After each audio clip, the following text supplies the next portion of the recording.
Hi hello ఎలా ఉన్నారు అందరూ? Welcome to Rishi's my channel. ఈరోజు ఇది ఒక మంచి రెసిపీతో వచ్చేసానండి. అదే మన నెల్లూరు చేపల పులుసు అండి.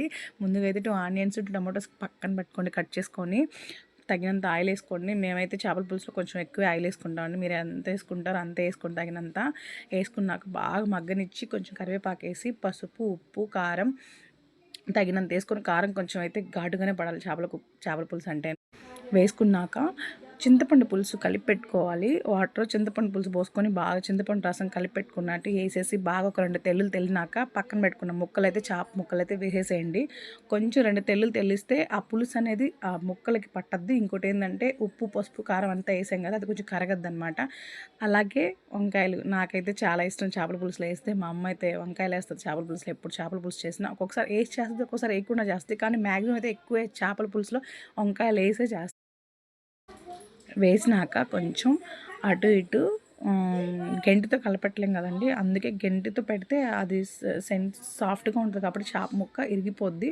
సో అందుకే చేతితో ఇటు ఇటు అంటే కొంచెం దగ్గరికి వస్తుంది అనమాట, మొత్తం కలిసిపోద్ది. అందుకే ఒక 10 మినిట్స్ అట్లాగా మూత పెట్టేసుకొని బాగా ఇట్లాగా బుడగలు వచ్చేదాకా మగ్గనివ్వండి. చేపల పులుసు అంటే కొంచెం చిక్కగా ఉంటేనే టేస్ట్ అండి, పలసగా ఉంటే అసలు టేస్టే బాగుండదు. చేపల పులుసు అన్నాక చిక్కగానే చేసుకోవాలి. ఫైనల్ మామిడి ముక్కలు అయితే వేసేసుకోవాలండి. లాస్ట్లో ఫినిషింగ్ మామిడి ముక్కలతోనే చేయాలి చేపల కూర అయితేను. ఎందుకంటే ఆ మామిడి ముక్కలు వేస్తేనే చేపల కూరలో చాలా టేస్ట్ వస్తుంది. అందులో ఇది ఒక పొడి కూడా మా నెల్లూరు సైడ్ అయితే ఖచ్చితంగా ఈ పొడి యూస్ చేస్తారు. అదేనండి మెంతి పొడి.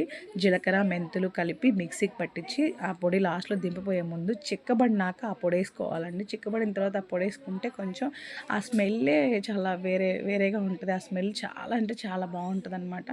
చేపల కూర అయితే రెడీ అయిపోయిందనమాట. ఇప్పుడు ముక్కను పట్టుకొని ఉడికిందా లేదా చూసి చిక్కబడిన తర్వాత దించేస్తే చేపల కూర ready. Thank you for watching my video.